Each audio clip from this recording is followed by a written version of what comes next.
Good. Hello, everybody. Thank you for coming. This is our fourth HEALS event, so we're happy to see such a great turnout. The topic for tonight is the aging population, and we have panelists here from different organizations in the county. We have John Cortez, who is the program director at the Center for Wound Healing and Hyperbaric Medicine at Community Memorial Health System. Tammy Glenn is the executive director at Caregivers. Lynette Harvey is the clinical services director at Camarillo Healthcare District. And then Monique Nowlin is deputy director of Ventura County Area Agency on Aging. That's a little bit of a tongue twister. VC AAA. VC AAA. So I'm going to have them, each of them, tell us what their organization is and the specific gap or need that their organization fills. So does anybody want to volunteer to go first? Or do I pick somebody? I'll jump in. Tammy will go first. No, Okay. Thank you. So Caregivers is one of the original pilots for volunteer caregiving in the nation, and we now actually house the National Volunteer Caregiving Network here. And the model is pretty simple. It's neighbors helping neighbors. So unlike some of my colleagues here, we are non-medical, non-professional. And the gap that we feel is really helping people age in place in their homes, and it's with a helping hand. So think about the things that older people can't do as their mobility declines, pulling a bed sheet over the corner of the mattress, or lifting heavy wet clothes out of the washing machine, or bringing in the groceries, or even driving if you're no longer driving. That's where volunteers step in, and that's what we do. And it's a nice stepping stone to some of the other things that we do here. Thank you. John, do you want to Sure, thank you. I'm John Cortez. I'm the program director at Community Memorial Health System, now Community Memorial Healthcare, we rebranded, as you've heard. We're a two-hospital system in Ventura. Our first hospital, obviously, is on Loma Vista in Ventura. It's a 250-bed hospital system, and we also have Ojai Valley Hospital, which also includes a continuing care center, 75-bed step-down unit, and we have 15 ambulatory care clinics as well as multiple urgent cares. We do collaborate pretty closely with Ventura County Area Agency on Aging, Homeless Services, Aging Services obviously, as well as some of the local area hospitals in the area. From birth to end of life, we meet all the needs of our patient population, our community members.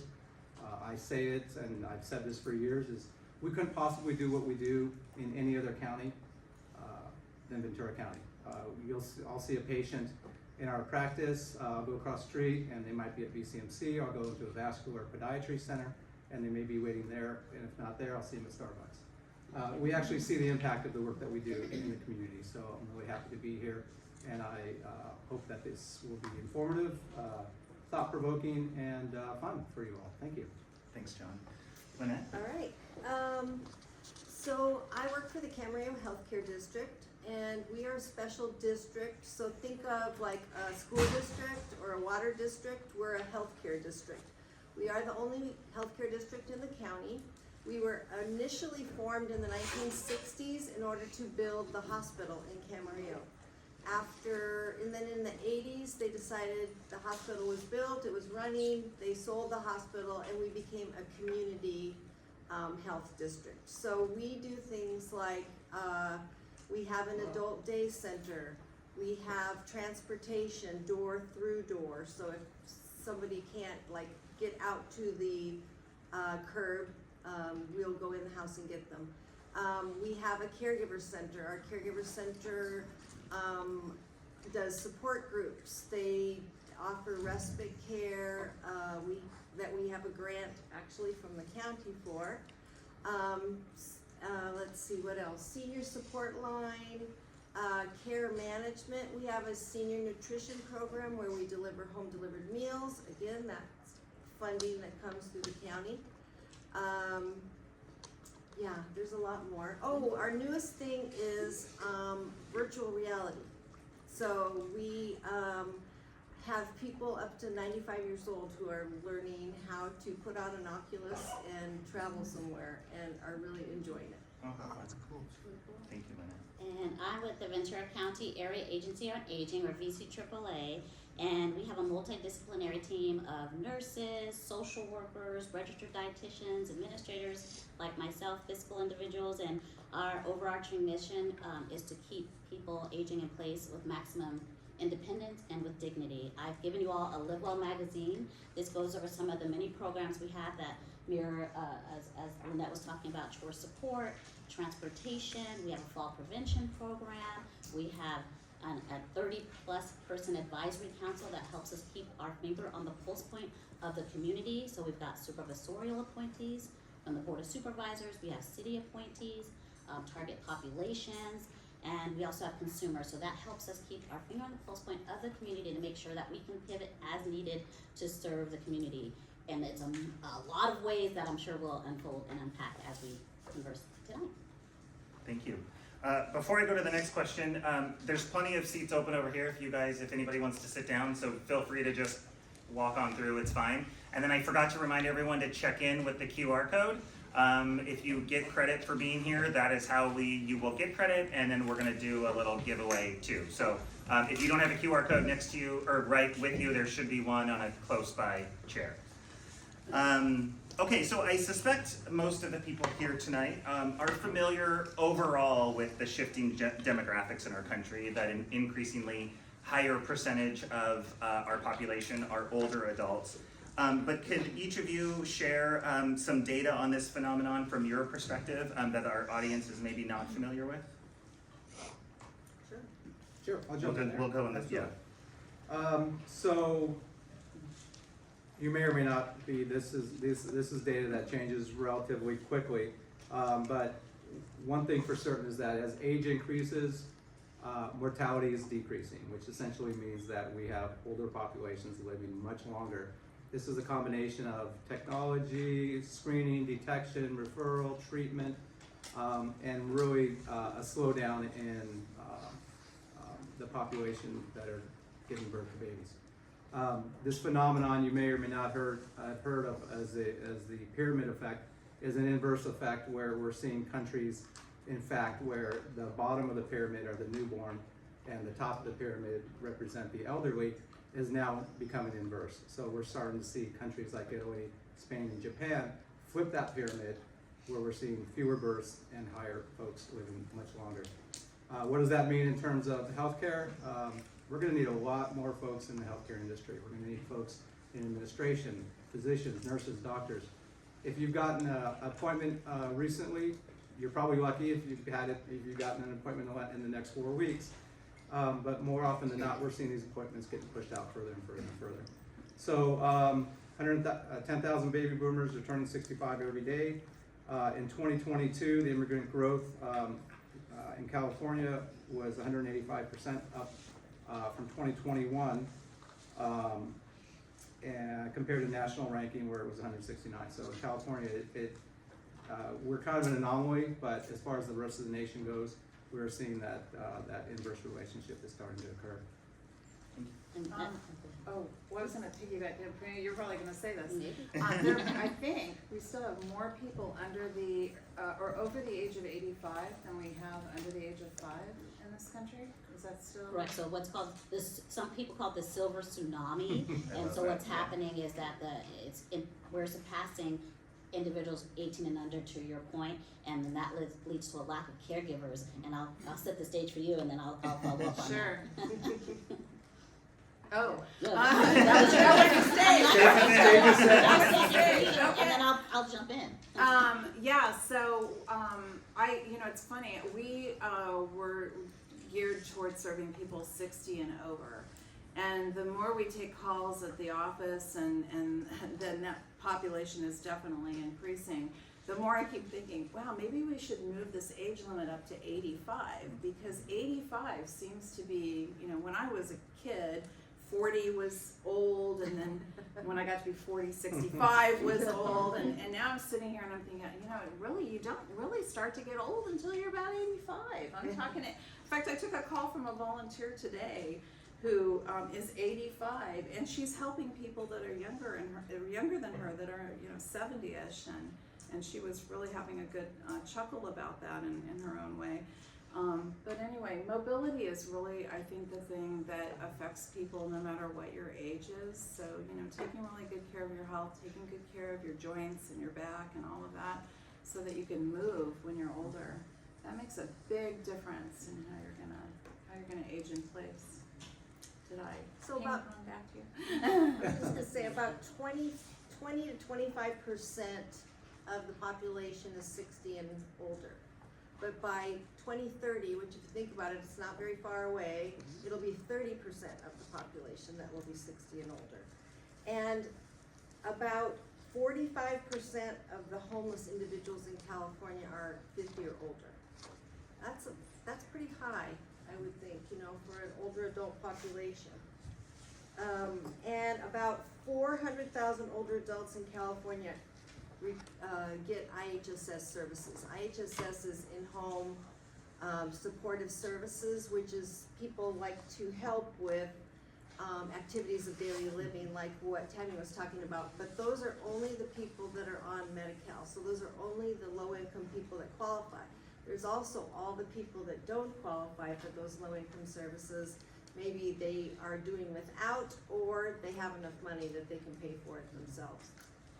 And that just leads me to, I want to further underscore, even if you can pay for yourselves, if there's no caregivers to pay, you're gonna need that assistance. So again, it's so important that we have individuals coming into the field that we're all in, and there's always gonna be a need for more caregivers, whether you're a caregiver to a loved one, or if you're a paid caregiver. Sounds like we need people to have more babies too. That would help out. Yeah, thank you for Thank you for contribution, doing yeah. that, yeah. Thank you. So John, you kind of hit on this a little bit, but you said we're going to need more nurses, more doctors, more administrators. But what does this shifting demographics? What does it mean for the healthcare system? Beyond that, Beyond the healthcare system is we'll take patients in. We'll admit them, for example, to the hospital system. They'll come in. Most surgeries are elective, meaning they could wait, but they probably shouldn't. Very few surgeries are traumatic, need to happen on the spot. But of those elective surgeries, we'll typically see a length of stay within the hospital of 5 days. And we like to get them out because at that point, insurances get a little wonky, they stop paying, shared costs increase, depends where they're at and how much that service is going to cost the patient. So in an effort to maximize revenue on one hand, reduce expense to the patient, we like to get patients out in 5 days. So what happens with these shifting demographics is these patients will come in with not just one surgical issue or two, they might have a comorbidity or two or three or four. We might get a patient in for an orthopedic or hip replacement surgery, but they might also be dealing with diabetes and lupus or some other autoimmune disease, COPD, CHF. Now we're seeing late effects of COVID, long haul symptoms, and that are complicating their stays. And so we tend to like to get these folks out of the hospital, one, because it also helps improve recovery. It reduces the possibility of infections and hospital-acquired sores and things of that sort. But also, if they're readmitted within 30 days, then insurances and Medicare rates tend to not like that, and they don't pay hospitals. So we like to reduce readmissions, and there's a lot of work going into quality and regulatory programs that help maximize healing rates and quality outcomes for patients as they're discharged. So with the shifting demographic, we're going to see a lot more folks being admitted, potentially being held on to a little bit longer in the hospital. So costs are going to go up for everybody, and unfortunately this is all going to be translated into insurances and shares of cost to patients. thank you. Well, I ride in the nonprofit sector, unlike my colleagues here. I think you're Nonprofit as you're well, but nonprofit as well, but different in the medical sense. So, so the social services and volunteer realm, I think, is something we just need to protect as really part of the fabric of our nation. I see volunteerism really under a lot of attack from different sectors that are coming at it to either pay volunteers. It takes the whole spirit out of what a volunteer is meant to be. And a volunteer really is designed to give from their heart and give back to their community. And so we have a long history of that in volunteer caregiving. And hope it's something that we can really celebrate. We're coming on 40 years of volunteer caregiving in 2024, and we have a big national push to encourage people to volunteer and kind of fill that gap, right? From the paid professional home health aide. There's a lot of things that a non-medical, non-professional volunteer can step up and do. So, Thank you. One of the other problems is doctors that specialize in older adults, so geriatricians. If you look at what we have right now, they're anticipating that in 2030 we're going to need about 30,000 geriatricians across the United States. But as of right now, we have about 7,000, and half of those only work part-time. So we're already at a shortage of geriatricians, and we're looking ahead. And one of the things that we're looking at is what are we going to do about that? Do we need to do some extra training with internal medicine doctors, for instance, to train them a little bit more, because we're not getting enough geriatricians coming out of the medical schools. And to encourage people to be in that field and, Yeah. and drum up some interest. Like John was talking about, older individuals living longer with complex medical issues. That's where BC AAA can step in, because we have transition services, things like medically tailored meals, so that as you transition from hospital to home, you've got the support that you need. That's just one example. The fall prevention program is another example where we help to mitigate a secondary fall, recidivist fall, so they don't go back into the hospital. So that is an area where Area Agency on Aging partners with local hospitals to help individuals stay in home, transition from hospital to home, or from a skilled nursing facility to home. I think one of the good things that's come out of all this is that we have realized that we can't do without each other. So probably most of us, I think all of Yeah, us it's so have true. referred to each other because we have someone that we're working with that needs something that someone else does.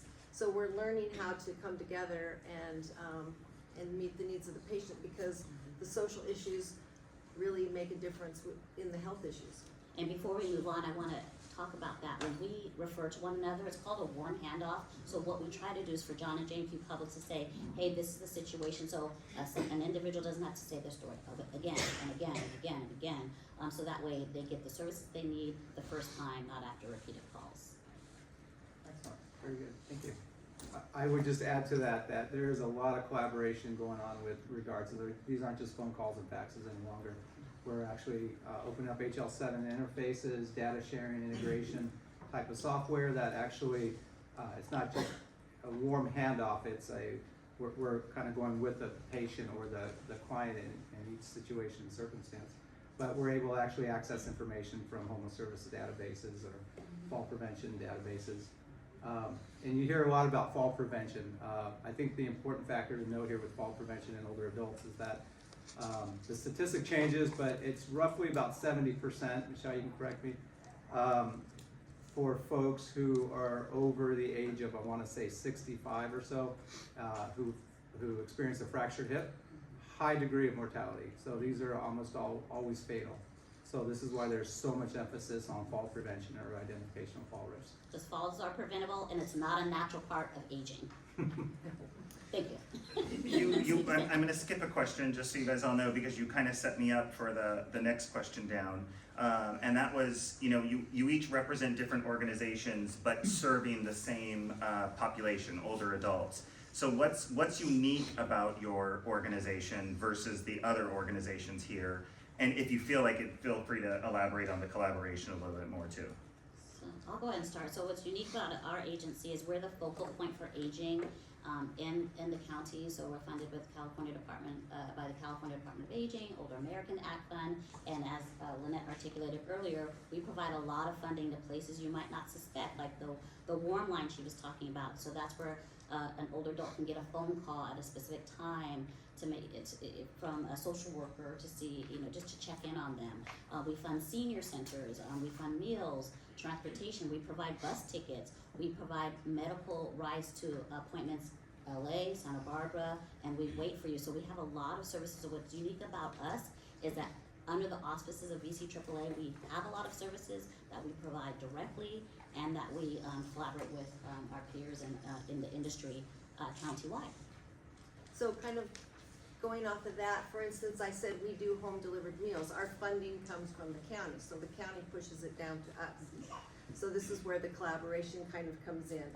And I guess probably for the district, I would say that one of our niches is we are, knowing that people are living longer, we want them to live longer healthy. Because just because you live longer doesn't mean you live better, right? So we do things like we have a walking group that people can come and we do walks. They have a group for that. We have classes that they can attend. We try to get them to take responsibility for their own health and do some self-management. And the more they learn about whatever the diseases that they have, so we do a lot of community health learning. And we have a dementia specialty because as people age, we are seeing more dementia in the later years of their life, and so we do a lot of education of families of how to care for someone with dementia. So when I think about volunteer caregiving, we have had people that have been enrolled with us. One woman was enrolled from 1984 up until about 4 years ago when she passed. So people really become a part of our caregivers family. It's a really intimate kind of relationship that we all have with hundreds of people, right?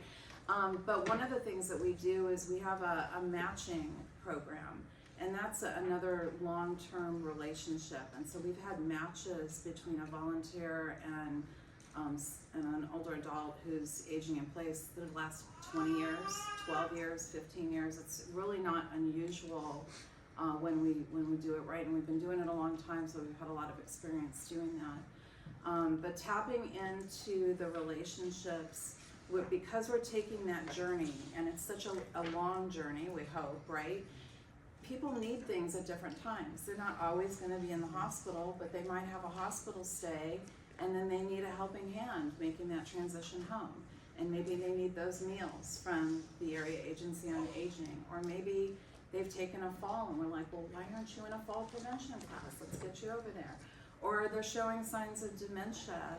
And so, we make a lot of referrals over to the Camarillo Healthcare District because they do it really well, and we know that. And another thing that you do well is, just slipped my mind. No, it's the brain fog. It'll come back. But Camarillo Healthcare, it's caregivers, taking care of family caregivers. So we deal with when the family does get involved, but a lot of people we deal with don't have family. It's a great caregiver support system that you offer too. Exactly. I would just echo that. We have a significant amount of MOAs, memorandums of agreement, memorandums of understanding with all the agencies here, and there are so many. I think most every agency that's a nonprofit that's committed to providing homeless services, mental health services, depression screenings. At least for the hospital, particularly given the fact that we are discharging patients or we're admitting them into the emergency department, that's a great opportunity for us to actually identify at that time whether or not they are vulnerable, high risk, and do require some more extensive case management. So with that in mind, we have a very robust case management team that knows these folks all by name. And so in terms of that warm handoff, it happens very often, it happens very well. Do they have other issues, drug, alcohol, criminal, mental health, that are preventable? Not always. These are folks who are living in the river bottoms. Sometimes they're aging in the river bottoms, and they're coming to us with a whole host of issues, not to depress the moment. But this is the reality of the healthcare industry and the aging population, is these are folks who are aging, they're coming to us, and you all with the same mental health, drug, and medical issues. They're not going to go away. This is just the way of life, and we just have to understand that this is a unique population that we have to address as it is. So I think most agencies and hospitals in the area are moving towards a geriatric accreditation in terms of emergency department services and specialty services, ourselves included. I think we just finished ours this week. And so it's a special population. So that being said, I think we are different. We have a skilled nursing facility. And in Ojai, if you have not been out to it, it is absolutely gorgeous. 75-bed continuing care unit. I would encourage you to go out there and get a tour. It's beautiful. So we do offer that service as well. Thank you. I'm going to go back to the previous question. So many of you probably don't know that Ventura County has a master plan for aging. And Lynette, I believe you're kind of working on that pretty intimately right now. So would you mind telling us what the master plan on aging is, and then each of you can elaborate on your organization's role in it? Why don't I instead? Pass to let me. Okay, me that's fine. Start with the state, and then I'll go. So there's a state master plan for aging, and the county of Ventura in October of 2022 took the master plan for aging for Ventura County. It was approved by the Board of Supervisors. So the Area Agency on Aging was tasked with crafting that, utilizing our partners in the community, getting feedback from the other county agencies, Board of Supervisors, the populations. We have town halls. This started back in 2018.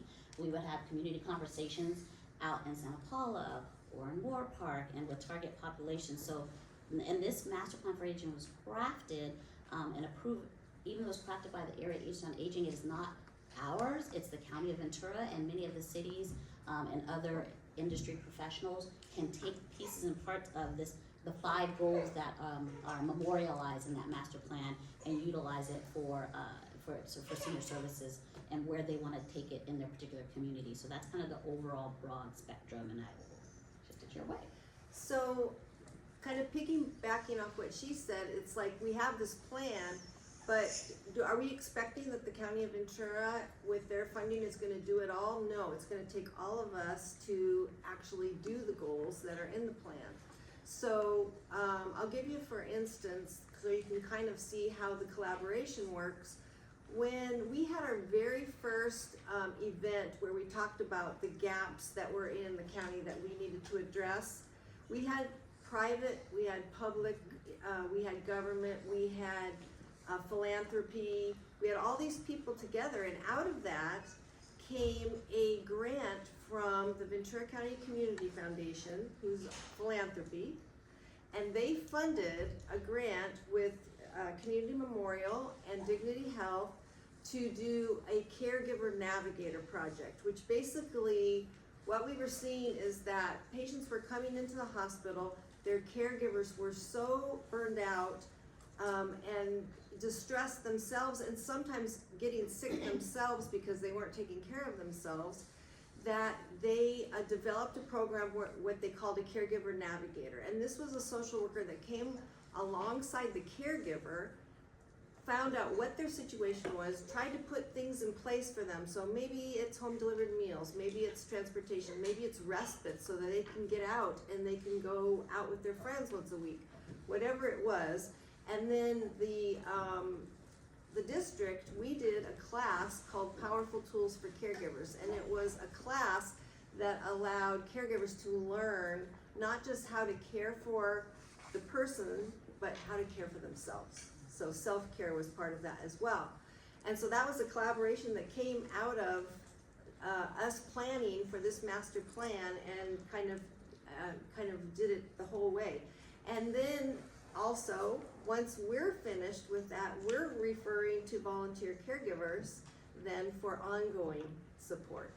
So it definitely is a collaboration, and we really realized with the master plan that it's going to take all of us to accomplish the goals. And I don't know if you want to know, there's 5 bold goals in the master plan. The first is housing for all ages and stages, and you all know that is a big issue, especially in Ventura County, housing. The second is health reimagined, so that's dealing with many different things come under health reimagined. But how can we reimagine healthcare is really what we're looking at. Number 3 is inclusion and equity and not isolation. Number 4 is caregiving that works. And number 5 is affordable aging. So there's some things that maybe us as a district, for instance, that I can't really affect. I don't work in the housing realm, so I can't really affect housing. But Healthcare Reimagined, I can work on that. Our district can work on that. So everybody needs to take their area that they can work on and give some input into it. And that's what we're trying to get out right now to the public, as well as to philanthropy and other organizations of the things that we're trying to do that come under the master plan that the AAA wrote, and what part will you take and work on? Thank you. Well, I turned to the experts at Cal State Channel Islands to help us with our master plan on aging participation, and Dr. Ronan Burkowski's class dedicated an entire semester and an entire class to really looking at the role that volunteer caregiving can play, and we pitched it out to our advisors, one of whom happens to be our California State Treasurer, Fiona Maughan, who had a lot of good things to contribute to that vision. I think what's interesting to me about a master plan on aging is California, once again, is really a leader. We're one of 5 or 6 states, I think, around the country that have a master plan on aging. So this is so, it's so cutting edge to think about a master plan on aging, and yet our nation is growing old in front of us, and there's We're very ready. few of us that are addressing We the are matter how and we're gonna right. So, I hope that this is something that the rest of the country will look at, not just what California is doing, but what we are doing, the few of us on master plans on aging. And I do have to give kudos to the AAA because we are the first county in California that has a county master plan. There is no other county right now that has one. There you go. Awesome. We have a lot of firsts in Ventura County, I'll tell you that, especially at the state level. So, I think by now you probably figured I'm the healthcare guy. So, Health Reimagined, access and quality of life, quality to healthcare programs. Are we using telemedicine? Are we, having doctors and nurses call patients at home rather than put them on a bus, potentially 3 buses, to get to an appointment? Just today, because that doesn't include the 2 that they had yesterday and the 3 they have tomorrow.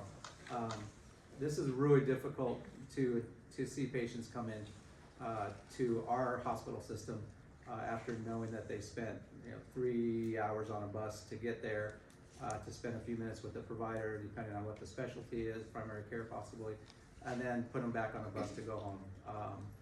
We just have to do better at ensuring that we are addressing those specialty needs, that we're advancing the aging population at home to the next level of healthcare. If that means telemedicine, teledocs of some sort, in-home care, IHSS.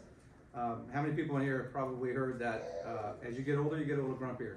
And I've seen it. And these in-home supporters and these caregivers that come in with some patients, there's some just downright ornery patients. I'll just say they are mean, and I don't know how these caregivers do it, but they do. So, bless their hearts. My hat's off to them for the IHSS work and the money and the opportunity to actually keep these folks paid and doing the work that we need to do. Caregiving that works. Affordable aging and inclusion and equity. We see this at our hospital, and I've seen this everywhere. Folks are hiring. They're leveraging the experience and the knowledge of this aging population. I think we're seeing that. Or these folks really just need to work because they need the money, they need the income. And we help out wherever we can as a hospital system to keep these folks employed, whether it's in a paid position or even a volunteer. When you stop, you die, and it's an unfortunate reality of it. And so we like to keep these folks engaged and moving. So we do support this wholeheartedly. We have folks that sit on the committee that have assisted you in writing this plan, and we will certainly embrace it at the next level. Thank you. So, John, what you just said about keeping them engaged is a good segue to our next question. Mental health has been an increasing focus. We talk about it much more than we used to, and especially after the pandemic. Can the 4 of you tell us some of the struggles that older adults deal with when it comes to mental health, and how your organization is potentially helping them with their mental health? So I'll go ahead and start. So older adults, one of the struggles is just recognition and identification and coming forward and saying and accepting the help. We partner with behavioral health. Again, we have a lot of collaboration. We have the PEARLS program, it's this program to encourage active and rewarding lives. It's a short-term depression management program for older adults, and especially with the pandemic, isolation has always been an issue. But coming out of the pandemic, a lot of individuals, it was further exacerbated. So just helping people get back to a sense of normalcy and acceptance of services. And then something I wanted to touch on earlier that we didn't talk about with Master Plan for Aging is just talking about inclusion and equity. It's so important, even in all realms, to we make sure that we're reaching out to people of modest means, of course, but monolingual Spanish speakers, Mixteco community, individuals that don't typically have access. And we're even talking about, John pointed out, talked a little bit about having a virtual appointment. That's like digital inclusion, so making sure individuals have the access, the actual the laptop to do that. Bringing it back to mental health, so at the Area Agency on Aging, we're partnering with behavioral health to make sure that we can put in some solutions. And again, it's about leveraging that network because we can't do it alone. So, for us at the district, I think during COVID, we realized that, there's a lot of older adults that really, they needed a telehealth appointment, but they didn't know how to use their phone or to do that, If they have or phone. things like that, yes. So, kind of partnering with what they were doing in terms of getting the device, we now have a program called Digital Bridge, and basically we will teach people how to use their computer, their laptop, their phone, both for fun things, I mean, so that they can FaceTime somebody, so that, you know, they can FaceTime their grandchild that lives across the country, whatever it is, all things that are hopefully helping social isolation. Also, Monique mentioned the Warm Line. It's basically a senior support line, and what it is a friendly phone call once a week out to someone and get to know them, to just chat, really, to just have a phone call, talk to them. They get to know the person that's calling them and they chat. They can call in as well anytime, Monday through Friday, 8 to 5 business hours. They can call in if they want more than once a week, but we do the outgoing calls once a week. So we have that.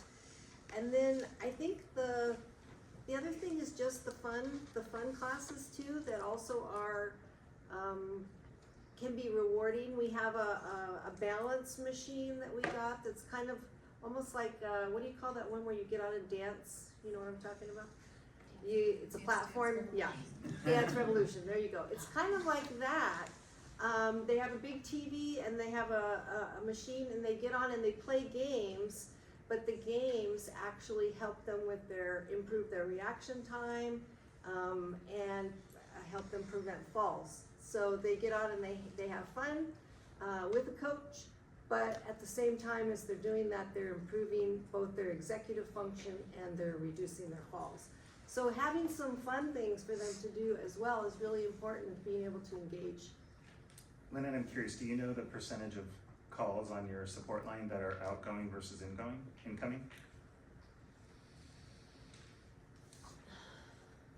This past month, I would say 88-89% are outgoing. Okay, all right. Yeah, and clients we have multiple clients that get calls Monday through Friday. So, and that's come out of the pandemic. We never had that prior to the pandemic, but isolation and depression. Yeah, okay. They're nervous something's gonna happen to them and nobody's gonna know, especially if they don't have family or anything like that, so. And we do depression screenings as well. I think a lot of people don't identify, as having, mental health issues, although I will say a couple of years ago, in 2021, I believe, Ventura County did a community health needs assessment, and it was public health, it was the hospitals, the district, Clinicas, a bunch of organizations got together, and we said, what is it that are the highest community health needs in our community? And mental health came back as #1, and that was for all ages. That's from kids all the way to older adults. That came back as #1. Well, you know, that's that isolation and depression that really starts when you start losing your mobility and you're isolated at home. So, you know, when COVID hit, a lot of the people that we serve were already in that isolated position. But now they couldn't even get out to go to the grocery store or to the doctor's office, which are two of the primary social circles that our population at caregivers enjoys. Actually, the doctor's circle becomes a primary friendship circle because so many of your friends have died, or you're just really removed, right?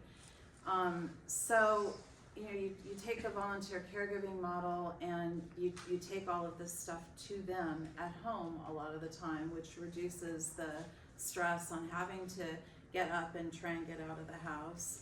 There's a point, I think, when you're aging when it's hard to get to Dance Revolution and things like that, right? And so we've had a Phone Friends program for a lot of years. We really beefed it up during COVID for sure. We added a lot of, you know, pen pal letters and things like that. We also implemented a tablet program. So I think there's also certain people that can learn the technology and others are just so overwhelmed by it. So having a volunteer who knows how to use the technology, has the MiFi or whatever built into the tablet where you can go and take it to them and let them have those experiences is another, you know, it's another way of being sensitive to that niche population. But yeah. That kind of, I just to piggyback off what you said, we had a case management client who we wanted to deliver home delivered meals, and she wanted to go to the grocery store. Yeah. So we referred her to caregivers because that was a time out for her. That was Yeah. her time out. She did not want to And deliver. I have to say, during COVID, that was one of the most difficult decisions that we had to make because of a lot of our volunteers were in a really risky age zone themselves, you know, over 60 or over 65. And so we cut down on a lot of those types of outings just to make sure that we were doing the most essential. And so grocery delivery became a big part of what we started to do.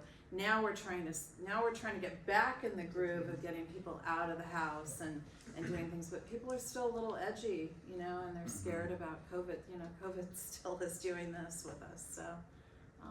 And I wanted to add something too, but after John. No, it's so okay. otherwise John's never gonna get over Monique, it. go for it. It's all you. Oh, so I just wanted to talk about, so to your point, is during the pandemic, the VCAAA's pandemic response was to scale up our pantry program. So we continue to deliver food to an exponential amount of seniors to the tune of, 8 million meals. Crazy. Because Wow. we, again, leveraged our network, and it sounds like a made up number, but it's literally 8 million meals that we delivered. And it wasn't just the meal delivery, and it was like from Lockwood Valley to Simi Valley delivery. I was able to get disaster service workers assigned to us, and we were at almost, we were a 7-day a week operation, 80 hours a week delivering food. So it wasn't just the food, it was that break in isolation. So we had, what I did is I had the drivers go on the same route so they get to know the person, and they will, you know, 6 feet distance with all their PPE on, delivering the meals, but it is a break in mitigating that isolation. So we were able to continue and pick up where other people could not necessarily deliver and put a break in that isolation. And also they were our eyes and ears. So when individuals were in their homes, we trained them to look for signs of any distress, like if you know Jane Q Public is normally looking like this. If she's looking disheveled, then they would let us know, and we would have a social worker contact them, so we could stay connected to as many people as possible during the pandemic, and that's regardless of your means, because everybody needed help during that time. So that's how we mobilized. And to our county's credit and our partners' credit, we moved fast. Mhm. When this thing hit, you gotta remember, Vaughn's didn't have a delivery set up. Nope. You know, there was nothing, we didn't have like anything in place really to respond to this. And, you know, our little organization ramped up with over a weekend. We had an online program. I don't even know how we did this.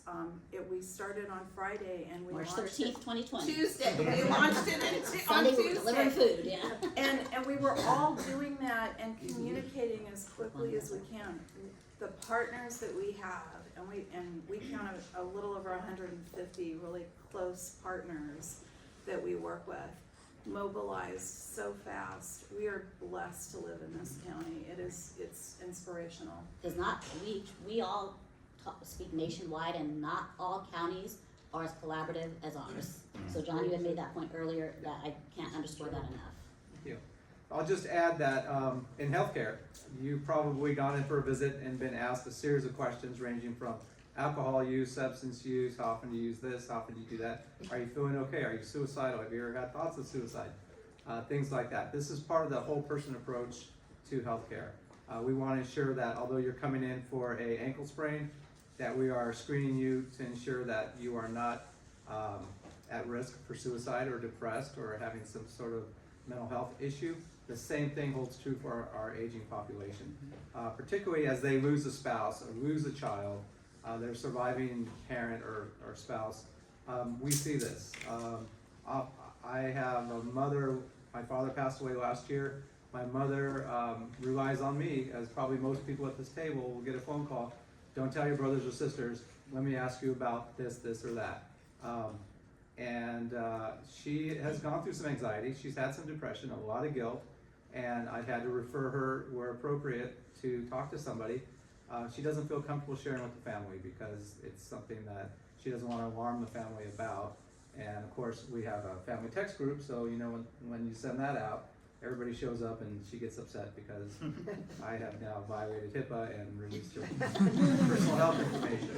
But this is our mother. What are you going to do? We all have one, right? So with that, I would just echo that it's okay. It's not a silent issue. We have to recognize the early warning signs of our family, our friends, our peers, our coworkers. Oftentimes our peers and coworkers are more comfortable sharing something that would result in a crisis management referral than your own family, believe it or not. So the aging population is one of those. So when they get in front of you, I look at folks now as if they have a bubble above their head, and I saw a video a while back. They're dealing with a lot. They're dealing with financial, health, family drama, healthcare, everything you can imagine under the sun. And we just look at these folks as if they're a patient or a client in front of us. Sometimes we forget that they have a lot going on. So kind of repurposes us in terms of the work that we do. So, Please. so I'm a nurse, and years ago, I would say to the doctor, so-and-so's having problems with, I don't know, let's say paying their bills. And in healthcare, they would say, that's a social issue. Like, that's not. But we realize today that social issues are health issues. If you don't have enough money to go get your prescription, that financial issue is a health issue. If you live in a place where you don't have safety in your housing, that is a health issue. So I think today we're looking at that and we're realizing we need the social and the medical together, and we all have to work together to optimize health. Yeah, we're calling it the social determinants of health is how we couch it. And then something that John pointed out, I want to further underscore, is that individuals that have older adult parents, and then maybe you have kids, I call that the panini generation, because you've got your, and you're trying to work, you're trying to keep your job, you're trying to help your parent or your loved one, you're trying to, make big brownies for the, the bake sale for the little kids, so that's where caregivers and caregiving support comes in place. We also have a family caregiver resource center at the county. There's 3 here in the county. So that's something, if you remember nothing else, remember the importance of just support. And then to John's point as well, we all have wraparound supportive services. So no matter how you darken our doorstep, we want to make sure that we are able to tell you about all the services that you might be able to avail yourself of, because you don't know what you don't know. So important. So I have a quick story that relates to this. So the members of the audience who were in my classes know my dog Sophia, because I bring her to class. And I take Sophia to, there's a park in Ventura that Tuesday through Sunday, 6 to 9, it's off leash. So I take her and she can just run the whole park, and there's an older gentleman there who does not have a dog. He lives alone in a retirement home, but he loves animals, and he comes and he brings his chair and he sits there. He knows every single dog's name, even a dog that like the owner hasn't been there for a couple months. They come back and he's like, "Oh, Sparky," you know. He brings treats for them, and the dogs know, like especially Mary Catherine's in here, isn't she? Yeah, so she knows when she was eating a snack in class and my dog planted right at her desk and just stared at her for the entire class time. So, but even my dog knows she gets one treat from Bobby. You know, she gets the one treat and then she's like, "Okay, I'm gonna go play." And he didn't come for a period of like 7 weeks, and we were all freaking out, you know, thinking he's not in horrible health, but not in great health either. But he ended up, he got a foot infection from one of the dogs scratching him, ironically. But so that's why he was gone. But now we all have his number. All of us got it. He's in my phone as Bobby Dog Park. So we can check up on him if he doesn't come. So That's very cool. He gets his socialization that way. yeah, it's really awesome. Okay, so I'm going to combine our last two questions because I want to give the students a chance to ask questions as well. So could you share a little bit about your personal journeys of, you know, starting as a college student and where you ended up today too? And then also at the same time, maybe talk about, you know, a student who's graduating with a bachelor's in health sciences, what employment options do they have without doing any further education? Go for it. I guess I'll start. So, gosh, so long ago, college student. So, my journey, I'm a first generation college student. So, because I didn't have a lot of resources at home, and like what classes, I will share with you, like my freshman year, I was totally clueless. I just signed up for a bunch of classes, and somebody's like, "Oh, what time's your first class?" I go, 8. They go, "Why do you have an 8 o'clock class?" I was like, "Oh, because school starts at 8 and it ends at 3. They're like, "You can take classes whenever you want." And I was like, "What?" So I didn't have a lot of support at home, so I leveraged my network at the university. I went to my college counselors. I utilized the resource centers. I needed to get a job to help pay my way. So I would say make sure that you leverage your network if you don't necessarily have the support at home, and you can work and go to school at the same time. I got through my associate's, my bachelor's, and my master's degree all while working full time. So it is a possibility. That first year I didn't work, it was a little rough, but you know, because I had to figure out my classes. I may or may not have taken 15 units of classes I did not need to graduate, but I still graduated timely. And then what kind of opportunities are out there? There's a lot with the County of Ventura. People don't always think about county government. We have the Human Services Agency, we have the Area Agency on Aging, we have Healthcare Agency. So any of those you could find employment with your degree. And I used to be a recruiter in another life before I was a deputy director. So my tip to you is to always make sure that you include anything that's volunteering that's related to the minimum qualifications. I can't tell you how many people get screened out because they don't meet the minimum qualifications, and they call me, "Monique, you screened me out." And I said, "Well, you know, you didn't put ABC on your application." "Oh, we gotta have that." You gotta put it on the application. So look at the minimum qualifications, make sure you're matching them. If it's volunteer, we don't care as recruiters. We don't care if you're paid or unpaid. We just want to see if you meet the minimum qualifications, however you do that. And so thank you very much. Thank you. I was also a first generation college student.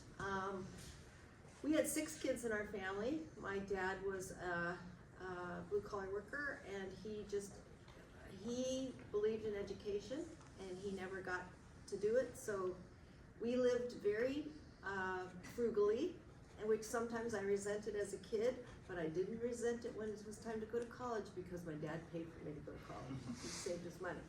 So I also worked, and I'd say for a couple of things. I'd say as far as advancing your career, I mean, when you get out of school, don't expect to start at the top. You're gonna have to start, and you're gonna have to pay your dues. We all had to do that. But as you're working, maybe your first job, be curious. Be curious about what other people are doing, what other jobs are out there. My career, I had no idea the stepping stones that I would take just because I was willing, I think, to ask questions and to ask what people were doing and to find out about something else. If you're asked to volunteer for something, volunteer. People you meet, that makes a difference. You're gonna meet someone that's going to remember you when something comes up. So all of those things do matter. Don't burn any bridges, cause that person might come back and be your boss somewhere. It's a small county, smaller than you think. And as far as job opportunities at the district, we hire a lot of people that come out of your university with their degrees, and fall prevention specialist is one of them. Health promotion coach is another one, so teaching classes, facilitating classes, and doing some case management for people who have a lot of gaps. So you're doing kind of both things. You're teaching about chronic conditions, but you're also working to close the gaps that people have. Well, they both recommended volunteering, so here are the list of volunteer opportunities. Go find yourself a nice nonprofit in social services. We hire people too, and it's a good place to be a big fish in a little pond. Our office team, in fact, we've got a couple of our interns. There's Alex and Rue and Nancy are all interning with us this semester. I think we hand everybody a lot of responsibility to wear a lot of hats and experience a lot of things. I was the first woman in my family to go to college, and I was also a full-time caregiver to my mom the entire time I was getting my bachelor's degree. She was totally bedbound and could not toilet or bathe herself. So I would run to school at Cal State Northridge, take a class, run back home, run back to campus, try to get parking. I don't even know how I got a bachelor's degree, but my mother was so determined that one of her kids was gonna have a college degree, and I did it, and I went on and got a master's, and I love what I do. So thank you, Mom. So my father, I'm Latino. My father went to junior college in the San Fernando Valley. He went to apply for classes his first year, and they said, okay, here's your ag classes that you can pick from. And he didn't really want to go into ag.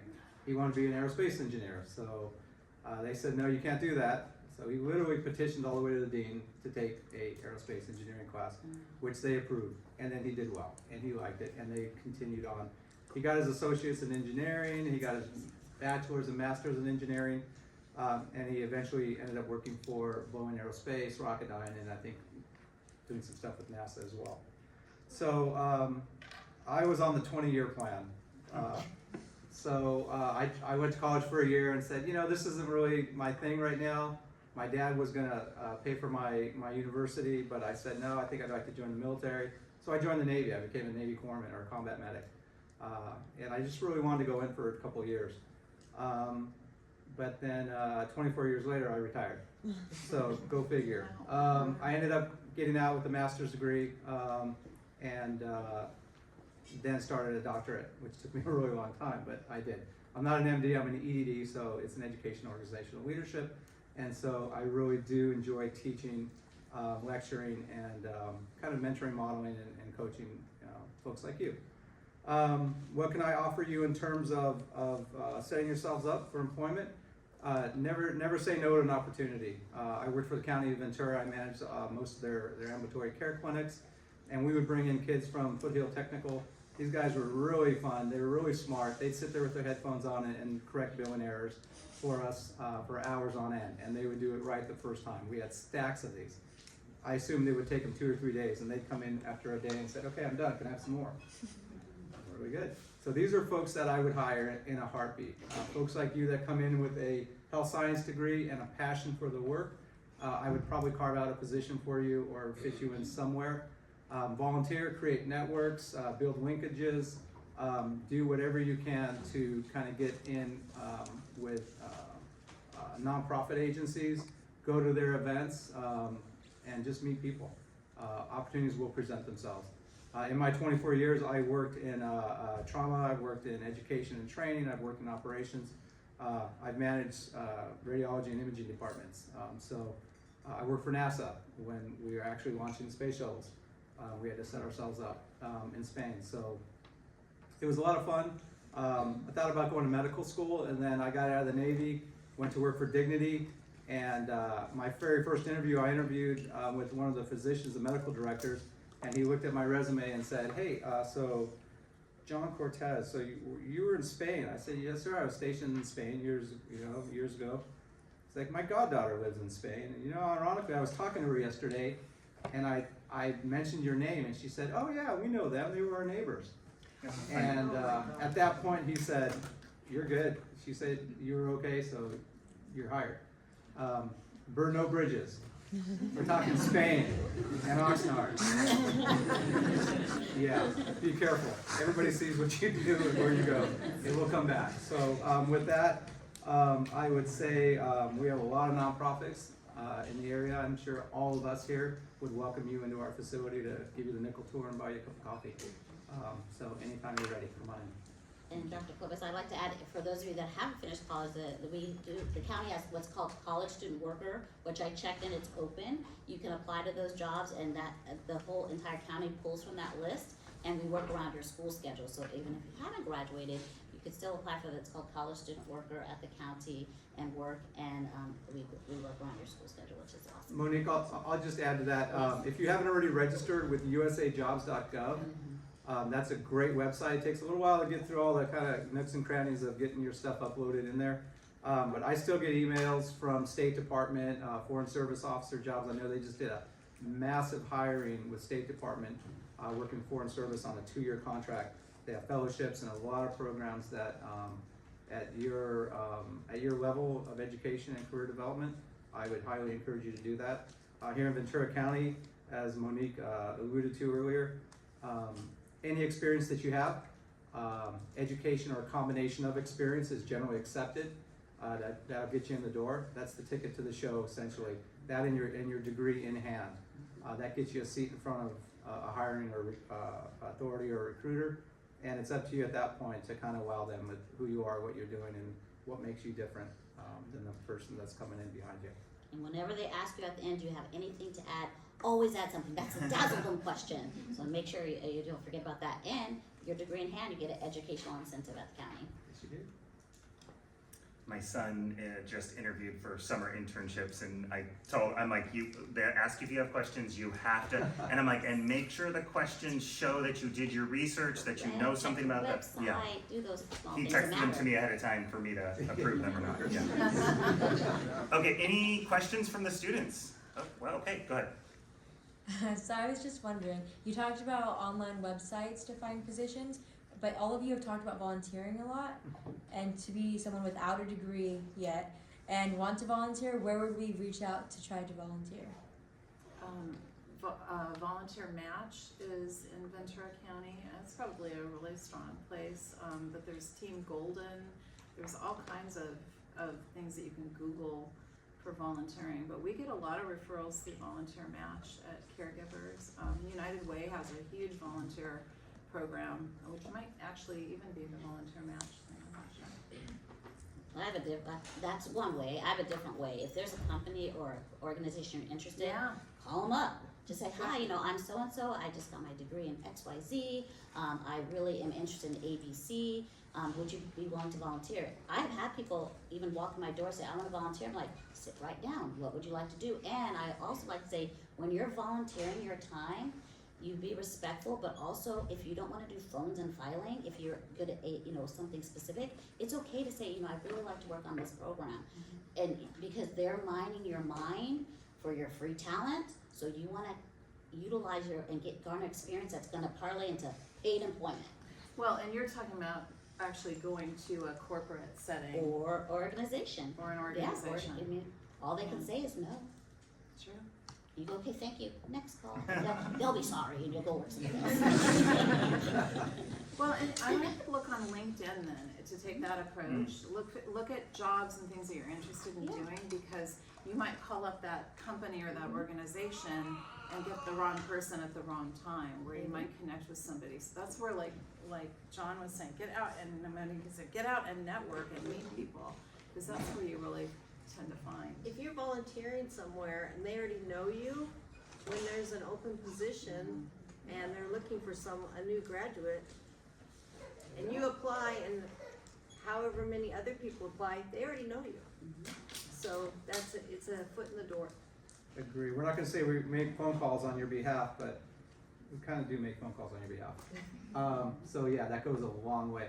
I'd add to that, after your degree completion, you're kind of in the job search or you're not really sure if this is the right job. More than likely, you're gonna move to something else and kind of take that, leverage that experience. Look at certifications, project management professional, huge. There's a lot of folks who will just take that certification alone to get you in the door. If you can present a project management certificate, that says a lot about not only a degree, but what else you're bringing to the table. They're often looking for folks with that certification. Lean Six Sigma, it's a efficiency model, yellow, green, black belt, depending on how much you do to actually, they're called Kaizens, to improve the organization and improve efficiency and workflow. SHRM, Society for Human Resources Management, and then of course there's another one called Association for Community Health Improvement. Whichever happens to be your forte, you may want to look at kind of pursuing one of those certifications. They're usually online, maybe in person, there's usually a test involved, but it does result in a certificate that would kind of get you a little bit further than your next candidate. You're field. also coming out of a wonderful university, so don't neglect to tap into the alumni resources. You just reminded me, 20-year anniversary here at CI. I can't believe where 20 years went. But all those alumni that are 20 years ahead of you are going to have a real warm, fuzzy feeling for hiring a fellow alum. And that's a good environment to be in. You had a question? Sorry, there's a bit of a preamble to this. This is a field that I passionately want to specialize in. I already have a nonprofit organization set up. I'm working on setting it up and everything. One of the things that I've been seeing a lot of lately is